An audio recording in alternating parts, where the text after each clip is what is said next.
series. So anyways, look after your goalies, encourage them, acknowledge them. I know it's easy to criticize them, but you guys need to work with them. The next speaker, you guys want a pee break? I know we get some older coaches here that have to pee frequently there. Dave? I gotta go. You gotta go? We get right to sales, we'll get a break after this. Next presenter, I had the great pleasure of coaching, so I've been around a long time. J'ai coaché Serge avec les Aigles Bleus, and he was certainly a great pleasure to coach. A cerebral, intelligent hockey player. I probably wouldn't play him. I'm sure there's games I played about 45 minutes. You could put him in any situation. Great team player, calm, quiet, and I think that translates into his coaching style as well. So let's welcome the Dontanas Aigles Bleus, Serge Bourgeois. Thank you very much. The first thing, as you heard when Dave was speaking, I have the man flu for the past couple of days, so my voice is a little itchy and I'll cough a little bit. As for goalies, I know Dave just left and I know Jeff is a goalie. He said it right, goalies are mental, or a lot of mental. They're mental, yeah. I always tell them that work puck on the ice, stop it. I guess I'm not supposed to say that, but as Charlie said, show me a good goaltender and I'll show you a good coach.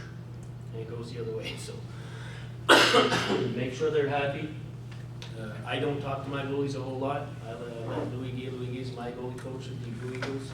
So for me, I will be one of the coaches of the Vipers, the gold team. So it's something new that I'll have to start doing with the kids and stuff.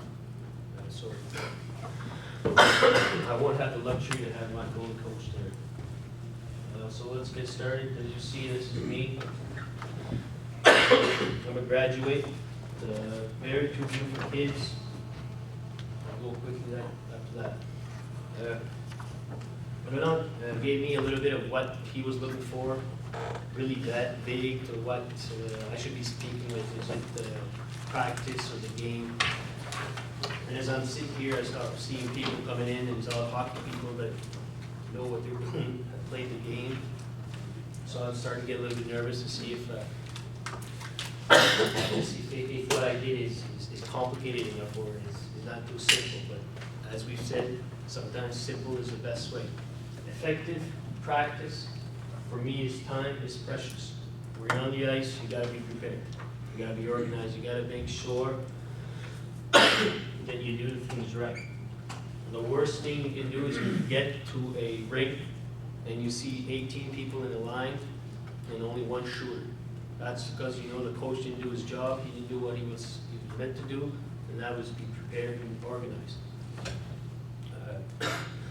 The kids are so lucky now. We talked about that this weekend. We used to play in ponds, we used to play outdoors. Now they have the rinks, but when they're there, we have to make sure you signed up to be a coach in this program. You make sure you're ready, you do the job so the kids have the experience of the time that they should have. 3 fundamental keys to learning: state, illustrate, and apply. So, not what that means. If I say Bert, I want you to back check through the dots into the house. That's stating. That's what I want the kids to do. Now you know me. And I know the novice kids, if I say that, there's 1 or 2 that's going to say, yeah. There's 2 or 3 that are going to be sticking each other with the sticks, and there's another couple that are saying, what's a house? Where's the house? So, second, illustrate. There's my marker. So we stole an marker. Here, Serge, you want this? No, yeah. So illustrate. Take the board. Easy is done. You say I want you to back check through these dots here, and you stop at the house. This is the house. This is what I want. This is where you go. So you're making the other players that are watching now see, oh, what is he doing? Okay, dots. So you got 2/3 of them, I guess. Now you have to apply. You have to find a drill that you're going to use that they're going to bring these kids to do what you want them to do. So this is how those kids are going to learn. So you have to be, again, smart. You have to use those keys. Make sure a drill for that would be easy. Easy enough, I should say. 1 line here, 1 line this way, You can put 2 defensemen if you want. Just a quick 3-on-2 here with a shot. On the whistle, these guys go this way against 2 defensemen on this side. So there's a 3-on-2 this way, but you get these guys back to. So they make sure you go to the middle, make sure they go to the house, and then you make sure that they know what they just did. You guys understand a little bit what I'm saying? Yeah, sure. What Charlie, brother Take Charlie the going? stuff out, huh? Coors Light, right? Coors Light. Again here, going quickly. Oh, I don't want your bottle. It'll get you sick. Whatever, clean it. Tools of the trade, the first thing that everybody should have in their jacket and pants is a marker. Maybe not this one, and then the big black markers that you have. Doesn't matter what age, I use it with my university team, and I use it with my novice team. You have to make sure you have that thing there to say they're going this way. If you want them to go through that cone there, again, the 5th person in line is not going to listen. So you have an arrow, and all you got to do is put it on the ice and say, when you get here, I want you to turn this way. Put an arrow on the ice, and they can do it. I'm going to eat it all as we go. Hula hoops, rebound boards, cones, tires. I put anything and everything. We did a drill with the Blue Eagles. I brought a couple of garbage cans on the ice. And all I did was, we were practicing, because defensemen sometimes are not the smartest guys. They would shoot the puck this way, and they always hit the first guy coming through. And what happens there? Puck goes that way and they have breakaways. So all I did, I had a big garbage can, and as soon as they got the puck here and started rotating, I'd push it in front. And they would have to either stop, come this way, shoot beside the garbage can, and try to hit the net on the other side. It was simple as that, taking garbage cans, just a big plastic garbage can like the green one there, pushing in front of them, trying to make him think of head up, looking, and then shooting beside. So all little things that you could use to make your team and your practice a little bit more exciting. And as a tip, it helps to impress the parents. A lot of times the kids, the parents are in the crowd and they say, "Ooh, what's he doing there?" Or hula hoops, I got my big rebound board, do some stuff. A lot of times it's simple stuff, but the parents go up and say, "Wow, he had rebound boards, he had, I don't know, a big 4x4, I don't know what the hell he did with that, but he did it." So it helps in that way too. Technology, and this is one I'm going to do. I'm just going to escape from this one, and I'm going to show you this. It's called drill drum. And I think I'm trying to get Donfuss to buy into it. I think he's in there. If anybody wants to be head coach or a coach and wants to go start from small levels and go up, I think no, you should have this. What happens with this is you get your drills. As soon as you get a drill, you put it in this thing. So it's easy as this. Drill editing, I put new drill. It pops up. You want to add some players. Here, here, here. You want to put some cones. You can do anything you want this way. You can mark your comments, you say what you want. If it's a 2-1-1 drill, and all of a sudden you put them in your categories. When you get to the category, you get drills from different types of what you're looking for. So again here, if I want to do a practice, and for me, this is how I do it. Original, and you'll see how many drills that I have. Can't get to my one. Let's say 2-1-1 drill, 2-1-1 continuous drill. I insert that into my practice. So I've got all these drills already set up, and from there, all I've got to do is keep going. If I want to do another 1-on-1 drill after that, I put the canti one here, I insert that one, and I go on and on until I have my drills. Now, why am I saying this is what I recommend you guys do? Is it saves time. And again there, I say when you get to practice, you gotta be organized, you gotta be prepared, you gotta know what you're doing. This is an easy way to do all that. It takes you 10, 20 minutes to figure out what you wanna do for practice. After a game, usually you'll know. We'll wanna work on one-on-ones in practice. You go in category one-on-ones, you look what we wanna do, let's do this drill. Let's do that drill. Okay? You add it to that, all you gotta do is print it. I'm not the tech savvy or anything, but I know I can do this. But from here, you can email your assistant coaches, and you can show them what they're gonna do before, or you bring this to the practice, a couple of printouts, and you say, here coaches, this is what we're gonna do, this is what we're gonna bring. But I don't give you a page at the start, and that's what it is, it's drill, right? And again there, as head coaches, there's not a lot that are full-time and make money at doing it. You guys work. You got real jobs, and you don't have time to be at the rink or at my office is actually in the other door here. I've got one there, and I've got one at the rink. So all I gotta do all day is practice, make practice, find drills, and do stuff like that. For you guys, you have to be organized, you have to put the work in. This will make it a lot easier for you. Give me some money. Is there a cost to the software? Yes, there is. It's about $150, I think. For one time. One-time license. For Yeah, for the rest of your life. But like I said, I've got drills on there with novice, and we'll touch about that a little bit later, that I use with novice, and I use with our university team. So I've got all the categories I need. I can go from wherever I want. You print it out, and then you go. And it's easy. If I don't like that drill, I just delete that drill, and I'm gonna go add another one. Now, I know you guys, a lot of you guys have the old pencil, still writing, and all of a sudden you have to erase it, and you go, you look in your book, I like this one, I like that one. But with this, I find that if you do it right, if you put it in the right category, you're not gonna forget any drills. And I was like that before, like work out or do practice, and all of a sudden I did halfway in the year and I said, oh crap, I forgot to do this drill. One drill that I really liked, because I forgot. It was in the back or somewhere. But with this, you can scroll down, you can look up what you want, and it goes a lot easier.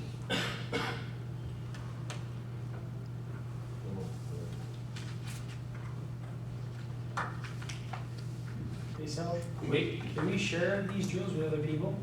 You can, yes. The only thing you need is to be friends with somebody. Now again, you have to be a little bit more tech savvy, because I tried to do it with Jeff, and I don't know if you need the upper You need a pro version. Pro version, which is a little more expensive, and I think you can do that, but you can share, you can import, export, so much stuff. You can email. Yeah. PDF. So other things, we got Steve Hockey. Steve Hockey is something I use. We tape the games. After you tape the games, I can cut it up. I can watch different drills. Again, I don't think we'll do it with the novice group, but I do with the university, depends on what you're looking for. As coaches, I think we need technology. It's in the game now, it's there. We can use it. You look at different apps. Charlie Team app, one that we use with the group, is very good. We saw it today with the iPad. I actually use Facebook with my Blue Eagles team, because they don't answer my emails. As soon as I post something on the Facebook, I get replies and likes, and I don't even know what it means, but they use it, it's there. I'm not saying it should be good for everybody, because again, depending on how young the kids are and stuff like that, they will use it. But for my guys, it does work. You can send videos if you'd like, and do all sorts of things like that. Like I said, the team app here, the one we use with Charlie's group.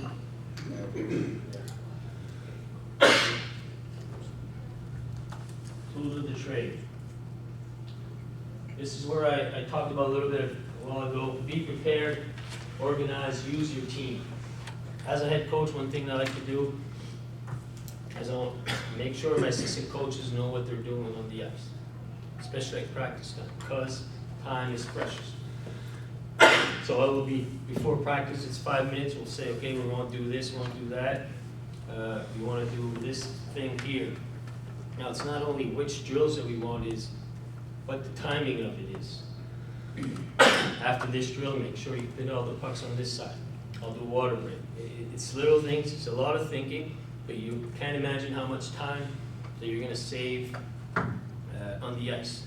One thing I do now, and I'm getting to a point that maybe I'm getting complicated, but I try not to move the pucks from different locations as less as I can. So if I get the pucks here and here, well, the next drill I do, I'm trying to keep it in the same spot. Then the drill after that, I'll give him a water break. Then you can move the pucks to where you're supposed to be, because the assistant coaches know what they're doing. Now, there have to be, you use your team because they know what they're doing a little bit too, so you have to use them, you have to make sure that they, not that they feel important, but that they are important, that they can do the job. So in my novice team, we'll have 4 assistant coaches, or 4 guys on the ice that will help us all the time. So if you want to do groups, if you have 4 groups or something, each coach has a guy or a group, and I'm able to go around and try to talk and check with the kids and make sure that they're doing what they're doing. Just to have a general idea of how the team is working. Being efficient, a little bit of what we were talking about there. No long lineups. I think that's what nobody wants to see in hockey, and we all realize that. And use the ice that's given. If you get a full ice, I always say that. I don't care if it was initiation last year or novice. Me and Mr. Mike there in the corner, we coach together, and I always say, if we have full ice, we're gonna do drills. Not necessarily drills that use the whole ice, but we're gonna do some skating that they have to skate the whole ice.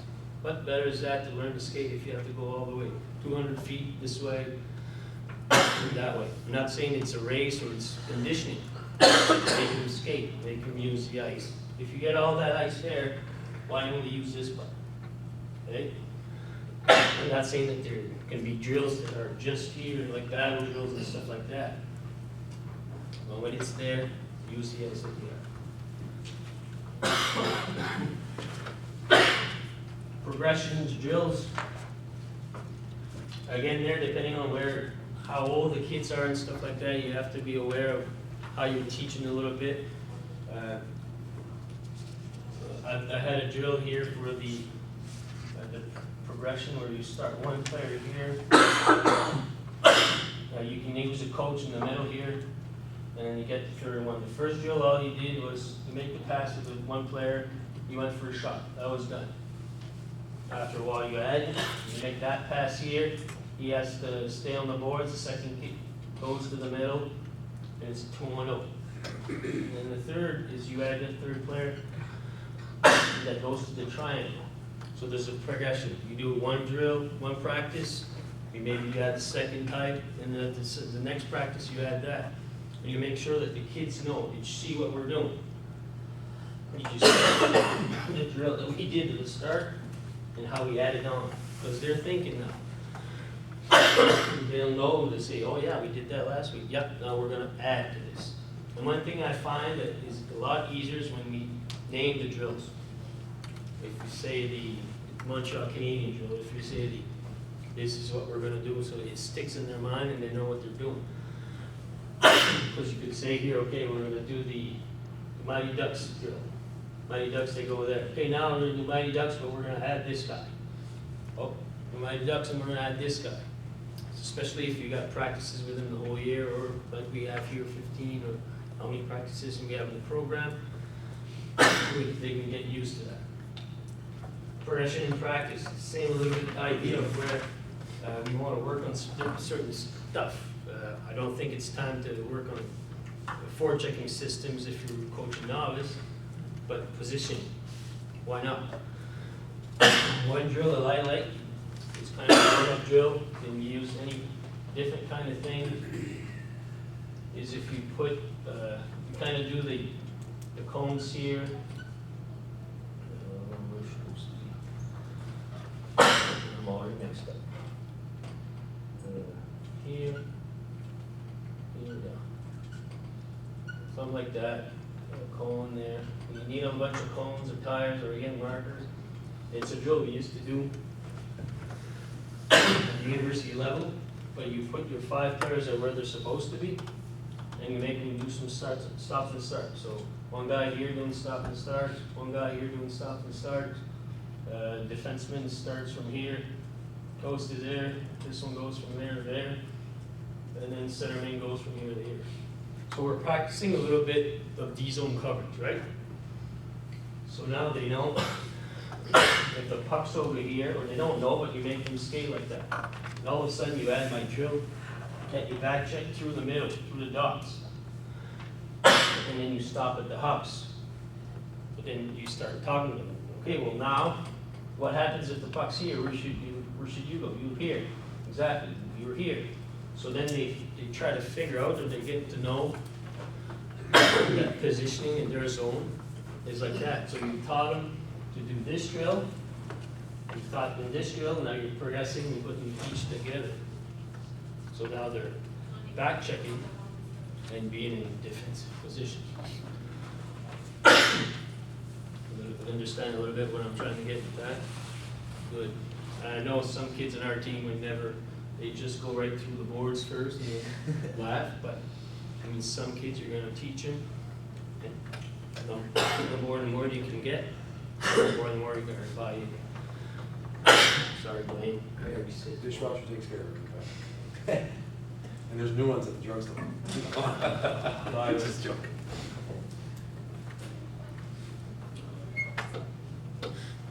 Drills, where to find them, what to do with them, how to modify. YouTube is one of the biggest places I take my drills now. Might not sound the best spot, but you can go in there and check Edmonton Oilers training camps, New Jersey Devils training camps, and all of a sudden they're going to show like a 15-minute kind of a drill where they do something. I write it down. Because I do this in the middle of my next. It's monkey see, monkey do. That's what coaches do. They find drills, they copy them. Roland, Charlie used to coach me. I stole a bunch of their drills. I didn't steal them, kind of borrowed them. I go at novice practices sometimes, and I see a drill that they're doing, and I'm thinking, wow, that's kind of interesting. I write it down. Every time I go to another rink, if I go to PEI and there's a practice on the other rink because they have 2 ice surfaces, I just go there, I sit there before games, kind of look at what they're doing. If there's something that interesting. And again there, it's where to find them, what to do with them, and then how to modify. And the best example I've got with that is my assistant coach is Macazo Leblanc. Bunch of, you know, Macazo Leblanc, not the other ones are. He's got a little girl that plays Pee-wee Cricket. So he comes to the office one day and he says, yeah, kind of a weird drill they did today. Two players left from here, and they have to play keep away in this circle. I said, okay, 2 people came from this side, same thing, keep away in this circle. Yeah. Then 15, 20 seconds, then they switched. They both went here, they went here, and it was a 2-on-2, keep away. So they would have to pass to the ring-end line. And after that, on the next whistle, they'd have to go back to this one. And then the second one, I forgot, excuse me. On the second whistle, 2 other girls would start from here and go there. So I'm thinking, well, that's not a bad drill. And all of a sudden it hits me. I said, well, it makes a lot of sense in a way because we want to protect the puck. It's a good drill. But how can we put it in a hockey idea? So where I found it was Macazo. What I did with it is I changed it into a hockey drill and modified it. And what we did is we added a net here and a net here, and we made a game out of it, a 2-on-2 drill. So they would come here, they battle 1-on-1, protect the puck. 15, 20 seconds, I'd blow the whistle, 2-on-2 here, play it. And let me tell you, when you play 2-on-2, they want to score, they work hard. On the next whistle, I'd make him back check all the way here. And as soon as that whistle went, 2 other guys went. We did it with our novice team, it went really well. I did it with my Blue Eagles team. I thought they were gonna die after about 15, 20 minutes. Because, like I said, they work hard here, they have to work hard here, and then they have to back check this way. So drills can come from everywhere and anywhere, but it's what you do with them and how to modify. Now, what did I do next? I wrote it down in my drill draw. My drill draw, so I won't forget it next time. So that's why I always pick on that. Questions on that? Game day. They asked me to talk about game day, and for me, again, novice is a little different, I think, from my university. Again, university, we go there about 2 hours before game time. We got a meeting. Let's say the game's at 7, you're at 5, meeting 5:30. Then I basically don't do a whole lot until 7 o'clock before the game starts. Now, for some of you, where you're gonna play is novice, so there's gonna be some big games. There's the Challenge Cup, is it? What is it? The Challenge Planet Cup and all that.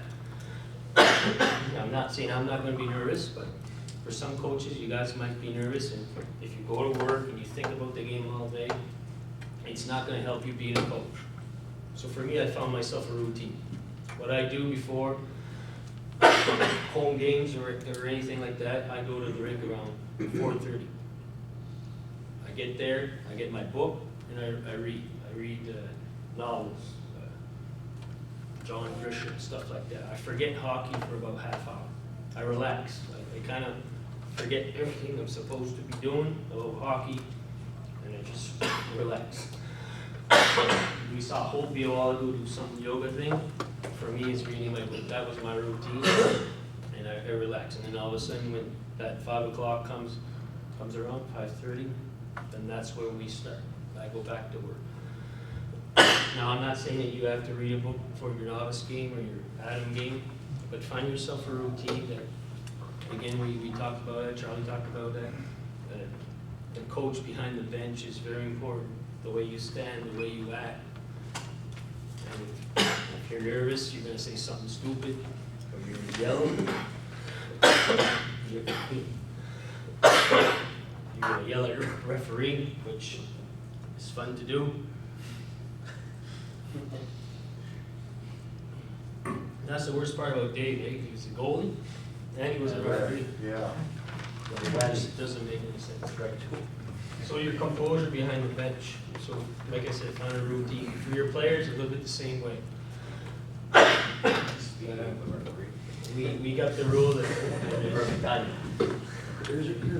we got the rule that 10 minutes before the game time, the parents would leave the dressing room. I think a lot of the teams do that. We started this year, our team, we had the wiffle balls because our team did not pass the puck. Now it's novice one. We have some good players that didn't pass the puck, so I'm thinking, how do we do that? I bring in 2 big waffle balls for the orange, yellow, and I just start walking and I throw the ball. The kid caught it. I said, pass it back. Kept throwing and doing that. Not really telling them why.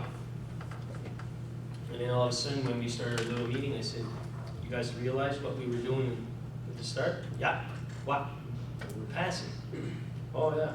Okay. So then we talked about progression a while ago. So I said, are you guys going to do that on the ice? Yep. You know, they didn't do it on the ice. Well, that's okay. So next drill, we said, okay, now we want you guys to pass the ball to another partner, to another player.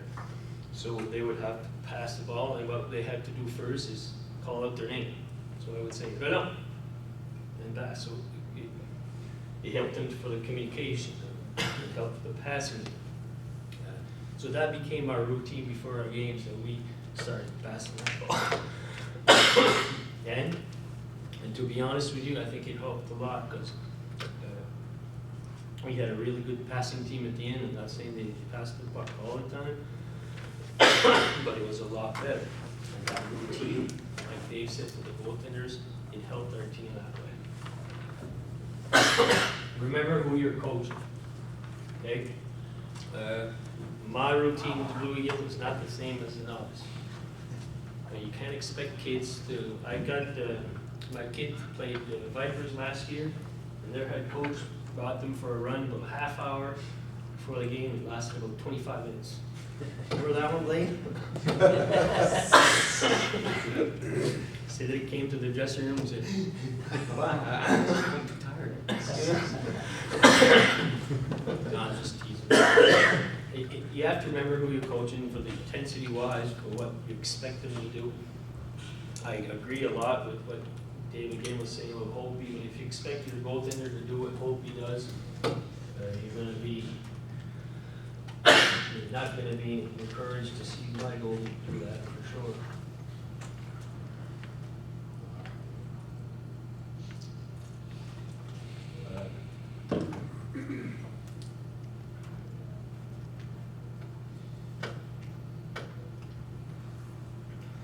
If you want to give them game plans, and I mean, we're still there for the same reason. It explains real well in Charlie's program. We're there for the fun, we're there for the experience. So if you start treating them like NHL players, I don't think they'll have any fun there. That's my opinion, I might be wrong, but you got to make sure that you know who you're coaching, who you're in front of. This is a little bit, I've used this before. Life leadership is an organization that stresses about leadership in business and sports and blah, blah, blah. I find it's really good they give DVDs out, talk about different things about leadership, about they do have a religion that I don't really believe in, but it's a good, anyways, it's good for that point.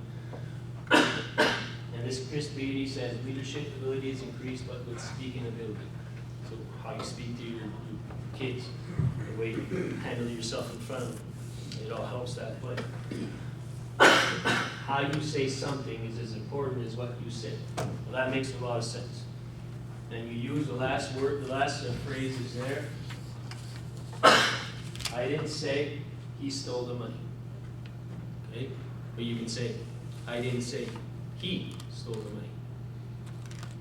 I didn't say he stole the money. I didn't say he stole that money. So there's a lot of ways that you can say a phrase that has a lot of different meaning, right? So especially with the young kids, when you start talking to them loud or yelling loud or saying stuff, make sure you think of the way you're going to tell a kid that.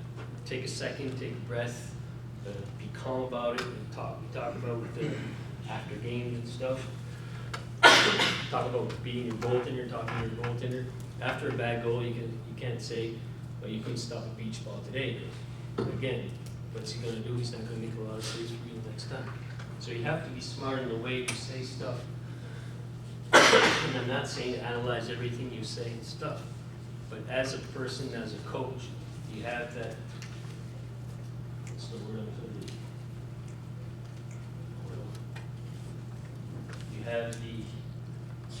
You have to be aware of what you're saying and the way you're saying. I can come up to a kid and say, "You played a hell of a good game today," and all of a sudden the kid's scared and goes across to your mom. What do you say? I told him you had a good game. Well, there's a way to say it, and not to yell at him, right? So, and again, I'm not saying yelling once in a while is not good. The way you yell, the way you're saying it, there's always that. Responsibility, that's what the word I was looking for. You're responsible to do that. Positive feedback. You have to make sure that the kids have this positive experience. That's all the program is. We want the kids that are here to keep playing hockey when they're my age. We want them to keep playing hockey when they're older, because they love their experience. They want next year that, Mom, Dad, I want to play with the Vipers again. Okay, we don't want after the year's done to say, oh, I don't want to play Vipers again, or I don't want to play Huskies again. It's no fun. Coaches are too tough. All they want to do is win. don't get me wrong, I want to win. But you have to make sure that you know where you're aiming and what the goal is for this program and for what you're trying to achieve. And that's to make a positive experience for the kids. And the last one is one I like, is there's no when to quit. One rule that I have with the Blue Eagles is after a loss, we never go in the dressing room. Mike Babcock does that all the time. It's something I kind of took out of it. Nothing to be said after a loss that's going to be really important unless you have a really good teaching moment. But if you don't have a teaching moment, you shouldn't go in the dressing room and yell and say something stupid again. And that's at the university level. I think as a novice, you can go talk to them, but again, it has to be in the teaching moment. You have to take the time to calm down, to think of what you're going to say, the way you're going to say it, and be sure that you send the right message. One verb, and again, this is an experience that I had this year. I coached my son in Novice 1. We lost against the Mountain Titans, Luke Bett, and they've got 3 really good players. And Betts and Maxwell, they passed the puck. Boom, boom, boom, boom, scored goals. We only lost 2 games this year. And that was one that we lost 9-2. So after the game, I go into the dressing room and I say, so what do we learn? Are they a lot faster than we are? No. Are they bigger? I don't think so. So I say, why are they so good? Why did they? And then we talked about passing. So I thought that was a good teaching moment to prove to them, look, if we're as good as they are, all we need to do is start passing the puck like they are, and we'll be as good as them. And that's when our drill again in the dressing room started picking up. We started doing different things, and then they cared, and they figured out what it was for. We played that team again in a couple of the tournament, and we tied it 3-3. You should have seen the kids, how happy they were with a tie. I wasn't very happy. That's how it is. Know when to quit.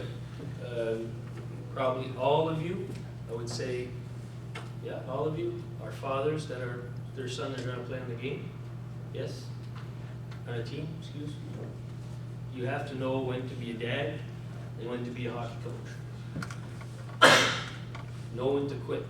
Because if you start coaching your kid at home or in the drive back, and that's when the kid doesn't have fun anymore.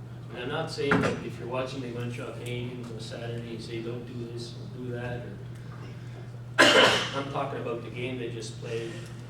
I remember again when I was younger, my dad was a great guy, one of the nicest persons in the world. After games, he had the trouble of quitting, stopping. He was okay.